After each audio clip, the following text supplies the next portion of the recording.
बिस्मिल्लाहिर्रहमानिर्रहीम, अस्सलाम वालेकुम नाज़रीन, मैं खुरम गर्देज़ी आप सबको प्रोग्राम सेहत ज़िंदगी सच लाइव क्लिनिक में बहुत बहुत खुशामदीद कहता हूँ। जनाब, प्रोग्राम सेहत ज़िंदगी जहाँ पर आप लोगों की सेहत का ख़ास ख्याल रखा जाता है, मुख्तलिफ़ बीमारियों पे, जिस्मानी नफ्सियाती बीमारियों पर अपनी बात करते हैं। आज भी प्रोग्राम में हम एक बड़े अहम मौजू पर बात करने जा रहे हैं। नींद के बारे में कहा जाता है कि आपको अगर से अच्छी नींद, सही नींद ना आए तो उसकी वजह से बहुत से बॉडी के ऊपर मुख्तलिफ़ किस्म के असरात पड़ते हैं, बहुत से मनफी असरात पड़ते हैं।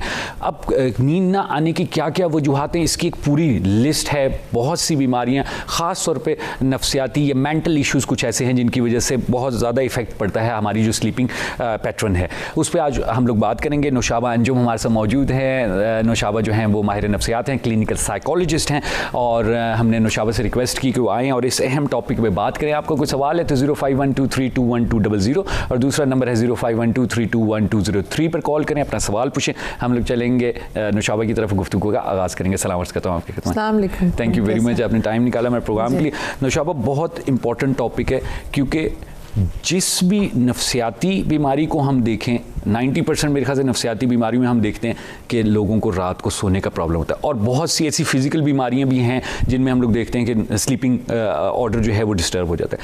तो बेसिकली पहले तो थोड़ा सा ये बताइएगा कि how important is the night sleep. देखिए, सोना जो है ना, नींद जिसको हम कहते हैं कि ये बिल्कुल ऐसी ज़रूरी है जैसे आप किसी भी गाड़ी को चलाने के लिए कि ईंधन है। तो आप ये समझ सकते हैं कि जो नींद है ये इंसान के लिए एक ईंधन का काम करती है। अब इसकी रिक्वायरमेंट बड़ी डिफरेंट है। बच्चा जब पैदा होता है तो उसको 17 से 18 घंटे नींद चाहिए होती है। 3 महीने तक का जो बच्चा, जो नौमौलूद बच्चा जिसको कहते हैं, सोते रहते हैं बच्चे, बिल्कुल सर। उसके बाद टॉडलर्स आ जाते हैं, जो प्री स्कूलिंग जो बच्चे होते हैं, उनकी नींद फिर इससे कम हो जाती है, 10 से 12 घंटे। फिर जो स्कूल जाने वाले बच्चे होते हैं उनको हम कह सकते हैं कि वो 10 से 8 घंटे की नींद कर लें। फिर उसके लिए अंदर उसके बाद आ जाते हैं कि हमारे जो टीनेजर या जो है उनकी नींद 8 घंटे, 7 से 8। फिर एडल्ट्स चले जाते हैं, फिर और बुजुर्गी में जब जाता है तो नींद का मैक्सिमम 7 से 8 घंटे जो नींद है वो मेरे ख्याल में बहुत ज़्यादा इम्पॉर्टेंट है इंसान के लिए, सब लोगों के लिए। मगर इसकी वजूहात क्या हैं, और इसके सबसे ज़्यादा जो बात होती है वो यही होती है लोगों के इश्यूज़ की नींद के। जैसे भी अगर आपके सर में दर्द है, लाइफ में कोई चेंजेस आपके आ रही हैं, क्रॉनिक इलनेस है किसी किस्म की भी, किसी किस्म का स्ट्रेस है, आपका कोई जैसे मैरिटल डिस्कॉर्ड है, या तो शादी होने वाली है तो कुछ लोगों को खुशी से कोई भी नई जगह पर आप जाएंगे तो नींद नहीं आएगी। इसके डिफरेंट टाइप्स हैं जिसको हम कहते हैं इंसोम्निया। स्लीपिंग डिसऑर्डर्स बहुत तरह के। स्लीपिंग डिसऑर्डर्स के अंदर हम ये बात कर सकते हैं जिसके अंदर आप कहते हैं कि स्लीप एपनिया, ब्रीदिंग पॉजेस होते में लोगों को आ जाते हैं। एक तो इस किस्म के इश्यूज़ हैं वो डिसऑर्डर उसमें आते हैं। जैसे स्लीप वॉक की आप बात कर सकते हैं, कुछ लोगों को चलने की आदत होती है, कुछ लोगों को बातें करने की आदत होती है। लेकिन इंसोम्निया एक ऐसी चीज़ है जिसकी डिफरेंट टाइप्स हैं। एक है क्रॉनिक इंसोम्निया। क्रॉनिक इंसोम्निया ये कि जो 3 महीने से ज़्यादा लास्ट करे, अच्छा। उसको हम कहते हैं। मैं सिर्फ देखने वालों को ये समझाना चाह रहे हैं कि अगर आपको ऐसे इशूज़ हैं कि 3 महीने से ज़्यादा आपकी जो नींद है वो डिस्टर्ब है, लाइक अब क्या साइन है डिस्टर्ब स्लीप का। नौशाबा अंजुम, ये बताइएगा कि आपने बता दिया कि क्रोनिक जो इंसोम्निया है वो क्या है और उसकी क्या वजूहात हैं। थोड़ा सा हमें ये बताइएगा कि कौन कौन सी अहम बीमारियाँ हैं जो आप लोग देखते हैं जिसके साइड इफ़ेक्ट के तौर पर या जिसकी अलामत के तौर पर हम कह सकते हैं कि हमें जो है रात की नींद का प्रॉब्लम फेस करना पड़ता है। कोई भी बीमारी आपको सिंपल सर दर्द ही हो जाएगा, आप मुझे सो के दिखा दें, कान में दर्द है, सर में दर्द है, बड़ी बीमारियां तो चलें बाद की बात आती है ना। ठीक है। क्रॉनिक तब जाता है जब प्रोलॉन्ग इलनेस वही होती है जैसे जिन लोगों को हार्ट पेशेंट्स है, ठीक है, जो कि कैंसर के मरीज़ हैं, जिनको स्पाइनल कॉर्ड इश्यूज़ हैं, आर्थराइटिस है, कहीं भी दर्द निकल आएगा तो उन लोगों के लिए जो नींद है वो डिस्टर्ब हो जाती है। सही, ठीक। अच्छा नौशाबा, एक और चीज़ भी हम लोग देखते हैं कि अक्सर लोग इस चीज़ की शिकायत करते हैं कि शायद उनको कोई ऐसी डिजीज़ ना हो, ऐसा प्रॉब्लम कि जी ख्याल आते रहते हैं, सोचते रहते हैं, वहम होता रहता है। रात को जब बेड पे सर रखते हैं तो ख्यालों का जो है एक तूफान आना शुरू हो जाता है। बीमारी है ना ये मेंटल डिसऑर्डर्स हैं। अच्छा। जैसे OCD, ऑब्सेसिव कंपल्सिव, एक ख्याल आ गया, फंस गया, अटक गया, शक की बीमारी, वहम कि यार ऐसा तो नहीं हो कि मेरे पे जादू कर रहा है, पता नहीं मैंने हाथ धोया, पता नहीं मैंने कुंडी लगाई है कि नहीं लगाई। रिपीटेटिव एक्शंस आएंगे।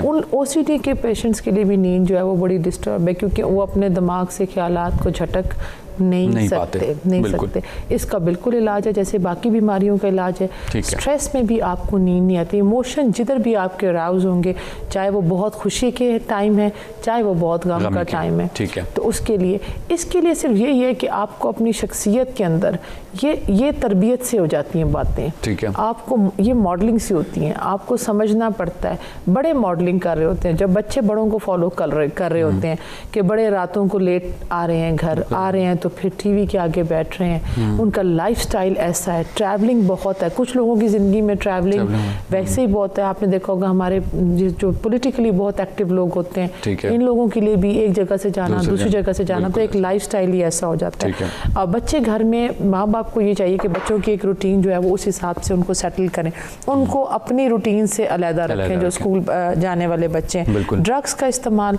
अल्कोहल का इस्तेमाल, बाकी ड्रग्स का इस्तेमाल कम से कम करें। और ये जो फैशन बन जाए, एक हमारे यहाँ ना स्टेटस नॉर्म्स जब 4-5 लोग कर रहे हों और जो बड़े इन्फ्लुएंशियल लोग कर रहे होते हैं, तो बाकी लोग उसको अपना एक स्टेटस सिंबल बना लेते हैं और सोसाइटी उसको एक्सेप्ट कर लेती है कि जैसे दिस इज़ नॉर्मल। तो ये चीज़ है कि आप उसको आइडेंटिफाई करें। उनका जब आप इलाज करते हैं, इलाज क्या है? सोच के साइकोलॉजिकल एडजस्टमेंट, उसके लिए काउंसलिंग है। अब उसके बायो फैक्टर ये हो सकता है कि ब्लड के अंदर जो कि कॉर्टिजोल या जो स्ट्रेस हार्मोन है उसको कैसा निकाला जाए, उसके लिए हमारे पास मेडिसिन है।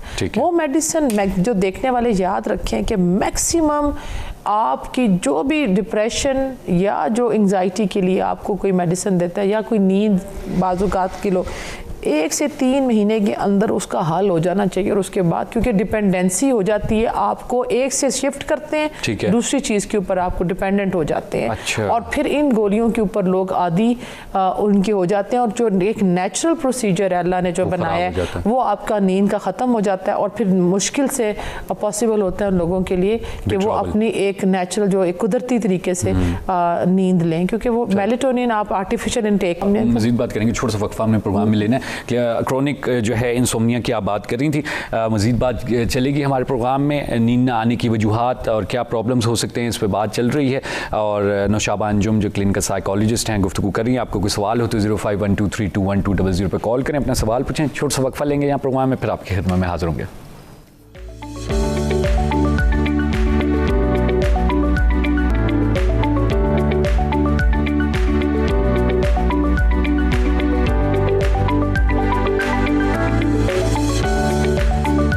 एक बार फिर आपको खुशामदीद कहते हैं। नौशाबा अंजुम हमारे साथ मौजूद हैं, क्लिनिकल साइकोलॉजिस्ट हैं। बात चल रही थी हमारी इंसोम्निया के सिलसिले में, यानी रात को नींद ना आना, उसकी क्या वजूहात हैं और क्या क्या प्रॉब्लम्स हो सकते हैं इससे रिलेटेड। नौशाबा बात करी थी कि क्रोनिक इंसोम्निया क्या है, प्लीज़। ये जब सपोज 3 महीने से ज़्यादा आपको समझ रहे हैं कि आपकी जो नींद है वो उसमें आपको दिक्कत है, उसके बहुत सारी वजूहात हो सकती हैं। उसमें कोई भी प्रोलॉन्ग इलनेस है जिसका कोई से, जैसे आपको आर्थराइटिस है, जिन लोगों को बैक एक है या स्पाइनल कॉर्ड के इश्यूज़ हैं, या कोई हेड इंजरी है, कैंसर के मरीज़, कोई भी क्रॉनिक इलनेस इसका रीज़न हो सकती है। और ये ख्याल करें कि इंसोम्निया बजाते खुद एक बीमारी नहीं है, किसी भी बीमारी की अलामत हो सकती है। एक्यूट इंसोम्निया जिसका जो दौरानिया, जैसे डिप्रेशन और एंजाइटी भी जब प्रोलॉन्ग हो जाते हैं, देखिए छोटा सा स्ट्रेस कॉन्फ्लिक्ट स्ट्रेस में बदलता है, स्ट्रेस एंजाइटी में, लेटर ऑन डिप्रेशन, और उसके बाद कन्वर्जन डिसऑर्डर, और फिर non epileptic fits, different phobias, जैसे ये है OCD है। तो ये चीज़ें इन सब के जितने भी स्केल्स या टेस्टिंग हम करते हैं, इनमें इंसोम्निया का एक प्रॉपर हमारे पास होता है पोर्शन जिसमें ये सवाल पूछा जाता है। इन सब का आफ्टर इफेक्ट्स में ये होता है। लेकिन अगर ये 3 महीने से ज़्यादा चला जाए और ये खून में चला जाए तो फिर ये क्रॉनिक शक्ल इख्तियार कर लेता है। वो कोई भी बीमारी है जब आप उसका इलाज नहीं करते और नोटिस में नहीं लेकर आते।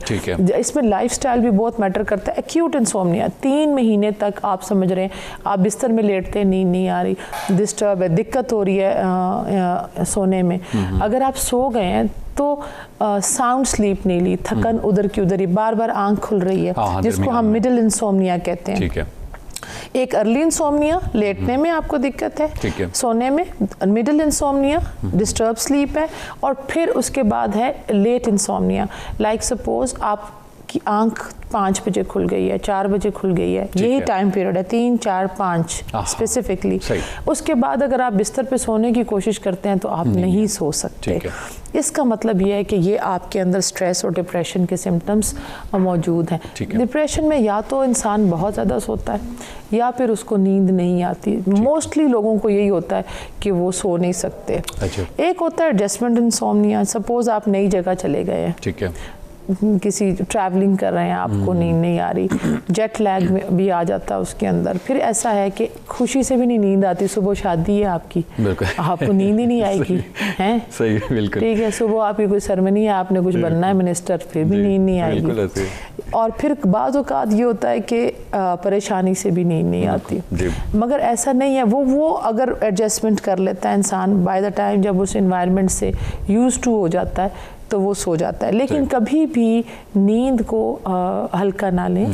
जैसे ही बच्चे, जैसे बाज़ औक़ात माँ बाप आजकल जो बहुत ज़्यादा दुनिया में बातचीत चल रही है, जो आर्टिफिशियल, जब इन्वायरमेंट के ऊपर, जहाँ ग्रीन इन्वायरमेंट की बात हो रही है, वहाँ पर इन्वायरमेंटल जो चैलेंजेस हैं उसके अंदर ये भी बात हो रही है कि वो मुल्क जो कहा जाता था रोशनियों के शहर हैं, रातों को ज़्यादा रोशन है, उस रोशनी के नुकसानात क्या आ रहे हैं। आपने देखा है कि लोगों के स्लीपिंग पैटर्न्स चेंज हो गए हैं। नींद एक ऐसी साइकिल है, सपोज अगर आपके ये जितना ज़िंदगी में, जैसे आप कहते हैं आपका रिस्क पूरा जितना ज़िंदगी में खाना है, इसी तरह ये जो नींद है ये आपकी फिक्स्ड है। अगर सपोज हम एक दिन नहीं सोते तो दूसरे दिन हम देखते हैं कि हमारा जो स्लीपिंग पैटर्न है चेंज और हम ज़्यादा सोते हैं, डबल हो जाता है। बिल्कुल, क्योंकि वो आपने पूरी करनी है।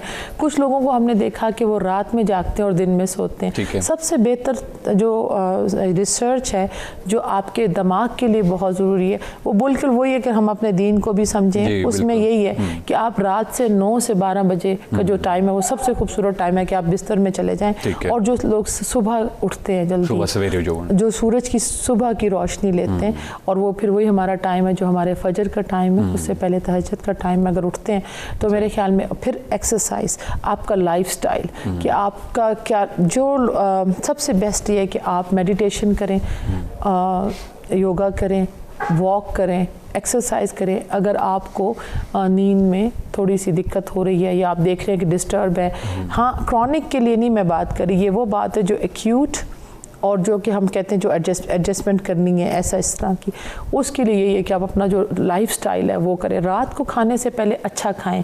सपोज पॉपी सीड्स या जिनको हम कहते हैं खशखाश कहते हैं, शहद में डाल के पी लें। अच्छा खाना खाएं, वाइट राइस खाएं। जो लोग कहते हैं जी हम तो सैलड और सूप खा पी के सो जाते हैं, नींद नहीं आती, आपको अपनी बॉडी को अच्छा फाइबर देने रात को सोने से पहले, लेकिन 2 घंटे पहले आप दें। एक चीज़ हम रूल आउट नहीं कर सकते, जो कि मैं हर एक चीज़ में बात करती हूँ, ड्रग्स।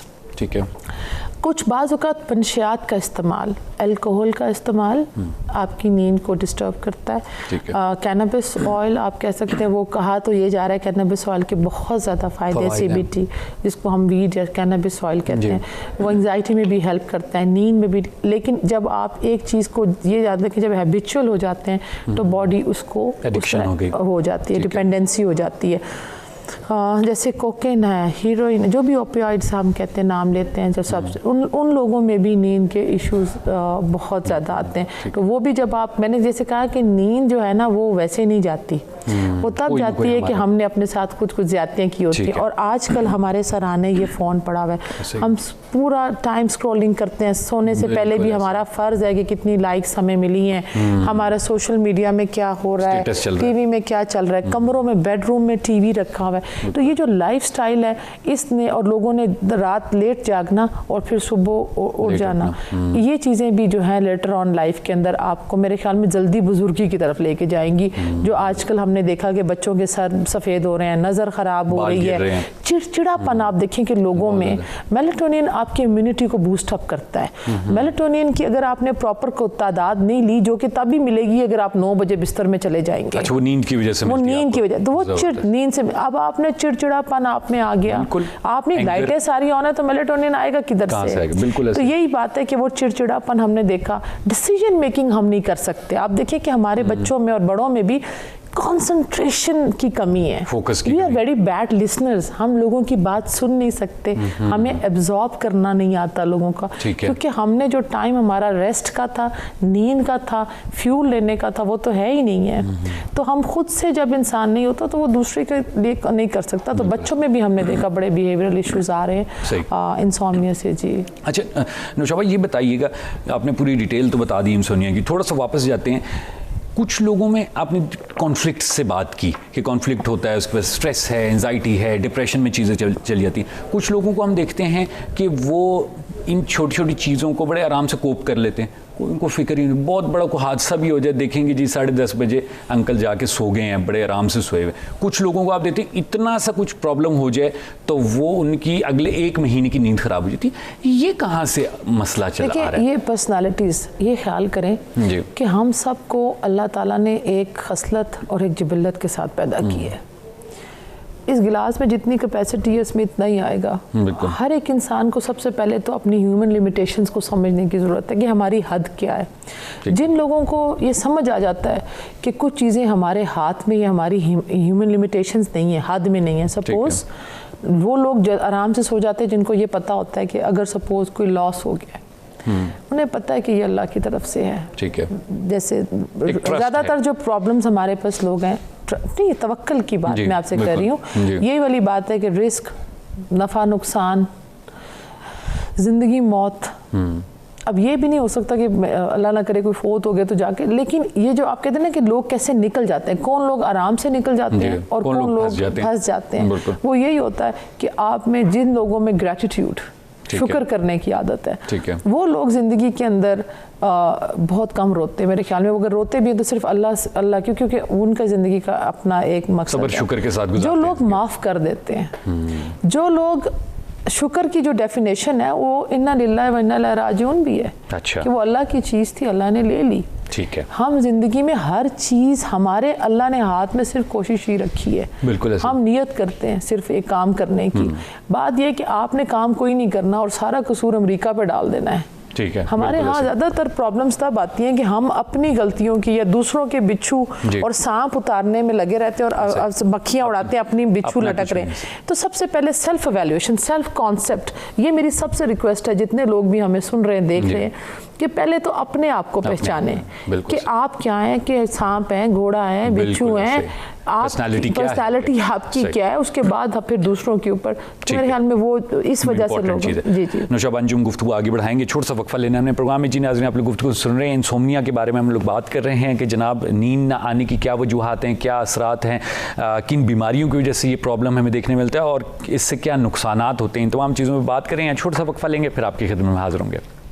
आज प्रोग्राम एक बार फिर आपको खुशामदीद कहते हैं। नौशाबा अंजुम हमारे साथ मौजूद हैं, क्लिनिकल साइकोलॉजिस्ट हैं। बात चल रही है इंसोम्निया के सिलसिले में, नींद का ना आना, क्या वजूहात हैं इसके पीछे, और काफ़ी लंबी डिस्कशन हुई नौशाबा के साथ हमारी इस सिलसिले में। अच्छा नौशाबा, थोड़ा सा ट्रीटमेंट ऑप्शंस की तरफ हम लोग आते हैं कि एक बहुत बड़ा चैलेंज जो है वो कि भाई क्या किया जाए।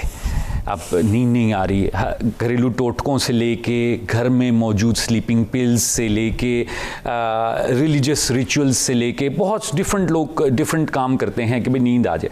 तो आप क्या सजेस्ट करेंगे कि भाई कहाँ से शुरू करना है? मैं सजेस्ट करूँगी कि खुदा का वास्ता है, ये जो हमारी आधी कौम स्लीपिंग पिल्स पे लगी हुई है। मैंने जैसे आपसे पहले कहा था कि इंसोम्निया या नींद का ना आना इटसेल्फ बीमारी नहीं, लेकिन किसी और बीमारी का पेश खेमा ज़रूर है। ठीक है। उस प्रॉब्लम को आइडेंटिफाई करना ज़रूरी है हमारे यहाँ, क्योंकि इतनी एवेल्यूएशन और प्रोबिंग होती नहीं है क्लाइंट की या पेशेंट की। तो आसान होता है जब वो कंप्लेन करता है जाके जी कि मुझे नींद नहीं आती, और अभी तो कोई जाते भी नहीं डॉक्टर्स के पास। मैं बहुत सारे ऐसे जो हमारे बच्चे हैं जो कि तालीम हासिल करने में हैं, या जो कि अभी तो बड़ी सोसाइटी ड्रग्स में लग गई है, मेजॉरिटी लोगों को मैंने देखा है कि वो बड़े फ़ख्र से कहते हैं, और ये स्टेटस सिंबल है जी कि मैं तो ये वाली गोली ले रहा हूँ नींद के लिए, तो आप वो वाली खुदा का वास्ता इस कौम को, ये भी मुझे लगता है कि जैसे कोई 5th जनरेशन वाला आप ना लें कोई गोली। सबसे पहले हमारे पास जब लोग आते हैं तो ज़रूर हम सारा आपने पहले ब्लड से निकालना है उसको, उसके बाद पहला हफ्ता तो ऐसे ही गुजरता है कि पूरी केस हिस्ट्री लेने के बाद हम उसको सबसे पहले तो इन चीज़ों से आपको हटाना होता है। आप अपनी लाइफ ईटिंग हैबिट्स, बहुत सारी ऐसे खाने हैं जिनके खाने से आपको अच्छी नींद आ सकती है, आपको एक्सरसाइज और वॉक, ताकि जितना भी स्ट्रेस है वो आप अपना जाकर जिम में या वॉक करें, चलने से आपकी एंग्जाइटी रिड्यूस होती है। जिधर आपकी एंग्जाइटी कम होगी और आपके अंदर सेरोटोनिन इंटेक बढ़ेगा या हैप्पीनेस बढ़ेगी, उसके लिए 1 हफ्ता तक तो हम दे सकते हैं आर्टिफिशियल हैप्पीनेस, हम 1 हफ्ता तक दे सकते हैं किसी को, मैक्सिमम आप कह सकते हैं कि कुछ अरसा, लेकिन लेटर ऑन ये हल नहीं है। ये बिल्कुल ऐसा ही है कि किसी को टाइफाइड है और आप उसको डिस्प्रिन की गोली पे लगा दें, किसी को कैंसर है और आप उसको पूरी ज़िंदगी डिस्प्रिन की गोली पे दर्द के लिए, आप जब तक रूट कॉज नहीं फाइंड आउट करेंगे। इसलिए मेरी रिक्वेस्ट है कि उसके इन नींद की गोलियों के खाने से जो है वो ज़्यादा नींद टेम्पररी तो आपको आ जाएगी, आप शॉर्ट टर्म तो अचीव कर लेंगे, लेटर ऑन लेकिन जो इसके साइड इफ़ेक्ट्स हैं अगर वो हमें अंदाज़ा हो तो मेरे ख्याल में हम बैन करें ये जितनी भी इस वक्त हमारी जो ये बिक रही हैं गोलियां मार्केट में, ये बहुत ही गलत है कि आप नींद के ऊपर ना लगें। एक्सरसाइज अपनी रूटीन बनाएं, अपना एक्टिविटी स्केड्यूल प्लान करें। आपकी ज़िंदगी बिल्कुल कहते हैं ना कि वो एक कंसिस्टेंसी, इस्तकामत होनी चाहिए, स्टेबिलिटी होनी चाहिए। इस्तकामत अल्लाह ने 5 नमाजें रखी हैं, हमें तो बीइंग अ मुस्लिम स्ट्रेस या ये चीज़ें नींद ना होनी नहीं चाहिए, क्योंकि वो कहते हैं ला बेज़िक्र ला इदत में, बेशक अल्लाह के ज़िक्र से दिलों को सुकून मिलता है। आप और अपने जब 5 वक्त नमाज पढ़ें, ये साइकोलॉजी जो बातें अभी हमने साइंस ने जो बताई वो हमारे अल्लाह ने कुरान पाक और सुन्नत में सब कुछ मौजूद है। तो अपनी ज़िंदगी को एक तरीके में लेके ऑर्गेनाइज करें, सुबह जल्दी उठें, ये जो रात को जागने की आदत है इसको ख़त्म करें। मंशियात का इस्तेमाल, कैफ़ीन का इस्तेमाल सोने से पहले, जी चाय ले आओ, कॉफ़ी ले आओ, ये आपकी नींद को डिस्टर्ब करती है। जब आप कमरे में जाएँ तो नो मोबाइल जोन होना चाहिए एरिया, उसमें मोबाइल या टेलीफोन नहीं, आपकी कमरे की बत्तियां बुझी होनी चाहिए। आपके ख्यालात जो है उनको झटकें, सोने से पहले कोई भी ख्याल अगर आपको बार बार आ रहा है तो उसको झटकें। आप कोई भी एक जिक्र कर सकते हैं, कोई भी किसी चीज़ पे कंसंट्रेशन करके तो सोने की कोशिश करें। 1-2 दिन करें तो ब्रेन ऑटोमेटिकली उसके ऊपर एडजस्ट कर। डॉक्टर ये भी बताइए कि जो आपने प्रोसेस बताया, एवेल्युएशन है, आपने थेरेपिस्ट के पास जाना है, हम लोग शॉर्टकट के आती हैं कि भाई कोई मेडिसिन मिल जाए और हम फ़ौरन जो है उससे हमें रिलीफ मिल जाए, और कोई अगर डॉक्टर हमें कोई मेडिसिन लिख भी देता है तो वो जैसे आपने कहा कि वो 3 महीने के लिए होती है, लेकिन हम उसको 3 साल तक चलाते रहते हैं क्योंकि हमें रिलीफ मिल गया। ये जो शॉर्टकट का पॉइंट है इस पर थोड़ा सा कमेंट कीजिएगा कि ये हम लोगों का होता है कि हम ना जाएँ साइकोलॉजिस्ट के पास, कुछ दवाई मिले। और मेरी सबसे ये रिक्वेस्ट है कि ज़िंदगी के अंदर अपनी साइकोलॉजिकल एवेल्युएशन करवा लेना, कि आपकी पहले तो खुद को समझें, सेल्फ कॉन्सेप्ट कि आपकी पर्सनालिटी टाइप कौन सी है। ठीक है, ये कहते हैं जी 60 टाइप्स हैं पर्सनालिटी की। आप समझें कि आपको अपनी साइकोलॉजिकल एवेल्युएशन, वो उससे फ़ायदा ये हो जाता है आपको पता चल जाता है कितने दुनिया में आप जैसे लोग और हैं। आप इंट्रोवर्ट हैं, आप एक्सट्रोवर्ट हैं, आप बहुत ज़्यादा जो है वो सोचने वाले हैं या आप फ़ौरन फैसला करने वाले हैं। ये चीज़ें वो सारी हैं जो आपको उसमें हेल्प आउट हो जाती है। उसमें आपका एप्टीट्यूड, इंटेलिजेंस, आपके लोगों के साथ जो रोल प्लेइंग है स्पेशली वो समझ आ जाती है कि कौन कौन से ऐसे डिपार्टमेंट्स हैं, प्रोफेशंस हैं जिसमें आप बेहतर रोल प्ले कर सकते हैं। ठीक है, ये समझ जाना। फिर उसके बाद अगर जैसे ही आपको लगे कि आप कंसंट्रेशन नहीं दे रहे, आप में चिड़चिड़ापन आ रहा है, आप डिस्टर्ब होते हैं इर्द गिर्द के माहौल से, या आप आइसोलेशन का शिकार हो रहे हैं, आप लोगों से मिलना नहीं चाहते, आप अंधेरे में रहना ज़्यादा पसंद करते हैं, ये वो सिम्टम्स है जो आपको लेटर ऑन पेशखेमा होते हैं किसी और बीमारी का। तो बेहतर है कि प्लीज़ हमारे पास आना पागलपना नहीं। अभी तो बड़ी अवेयरनेस आ गई, 4 साल से तो मैं भी बोल रही हूँ कि, और पहले तो हमारे भी लोग कहते थे कि चुप कर, आपने बताना नहीं, हम आए हैं। लेकिन अब हमारे पास आना एक स्टेटस सिंबल है। तमाम इदारों में बैठना चाहिए, हम समझते हैं स्कूल्स के अंदर, हमारे हुकूमती इदारों में, और इन सबको अपॉइंट करने से पहले इनकी साइकोलॉजिकल एवेल्युएशन भी होना बहुत ज़रूरी है, जो हमारी ज़िंदगी के फैसले कर रहे हैं। नुशा अंजुम, बहुत शुक्रिया अदा करता हूँ आपका, बहुत मुफीद गुफ्तगू आपके साथ रही। थैंक यू वेरी मच, आप तशरीफ़ लाई। जी नाज़रीन, आपने गुफ्तगू सुनी, नुशा अंजुम की क्लिनिकल साइकोलॉजिस्ट हैं, तफसील से इंसोम्निया के बारे में बात की, और रहे हो आप आज का प्रोग्राम आप लोगों को मुफीद साबित होगा। इंशाअल्लाह इंशाल्लाह फिर मुलाकात होगी। तब तक के लिए मुझे खुरम गर्देजी और नौशाबान जुम को इजाज़त दीजिए। खुदा हाफिज़।